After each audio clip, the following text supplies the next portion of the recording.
এত বেশি সংখ্যক সাহাবীরা মাগরিবের আগে 2 রাকাত সালাত আদায় করতেন। নতুন কোন লোক যদি মসজিদে নববীতে সালাত আদায় করতে আসছো, উদাহরণস্বরূপ কোন হানাফি মুসল্লি যদি আহলে হাদিস মসজিদে সালাত আদায় করতে যায়, উনি যেমন অবাক হয়ে যাবে, ঠিক রাসূলের জমানার ঘটনা এরকমই ছিল। হাদিস দেখেন, আনাস রাদিয়াল্লাহু আনহু বলেন, কুন্না বিল মদিনা, আমরা মদিনায় ছিলাম, মানে রাসূলের মসজিদ মসজিদে নববীর কাছে।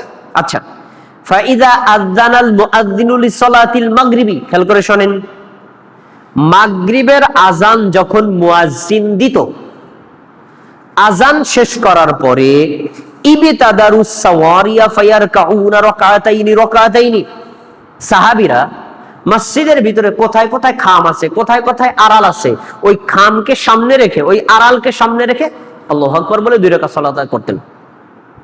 খেয়াল করে শুনতে হবে। এই হাদিস থেকে আরেকটা শিক্ষা পাওয়া যায়, মসজিদের ভিতরে সূত্রা ব্যবহার করা জায়েজ, এই যে সাহাবীরা করেছেন। আচ্ছা, 2 নম্বর, এত সংখ্যক সাহাবীরা এই 2 রাকাত সালাতে আদায়রত ছিলেন।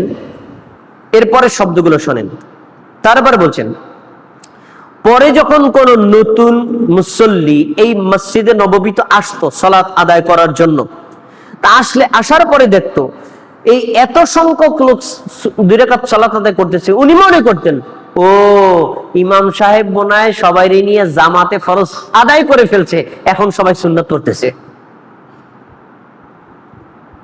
তাহলে কত সংখ্যক মুসল্লি ওই 2 রাকাত সালাত আদায় করার কারণে নতুন একজন মুসল্লির মধ্যে এই চিন্তা হতে পারে যে ফরজ জামাত আদায় করা শেষ, এখন সুন্নাত পড়তেছে। তাহলে হাদিস থেকে কি পাওয়া গেল? রাসূলের জামানায় সাহাবীরা মাগরিবের আযানের পরে ফরজের আগে 2 রাকাত সুন্নাত সালাত আদায় করতেন না করতেন না? করতেন। কম সংখ্যক মুসল্লি না বেশি সংখ্যক মুসল্লি? বেশি সংখ্যক মুসল্লি। বর্তমানেও আপনি যান, এক আহলে হাদিস মসজিদে ঢুকবেন, মাগরিবের আযান হয়েছে, দেখবেন বেশ কিছু মুসল্লি 2 রাকাত সালাত আদায় করতেছেন। আপনি যদি নতুন একজন হানাফি মুসল্লি নিয়ে মসজিদে ঢোকেন, তখন আপনারা বলবে, ভাই উনি এবার কি নামাজ পড়ে? ঠিক একই কথা, রাসূলের জামানায় এমনটি ছিল। আচ্ছা, এমনটি কেন?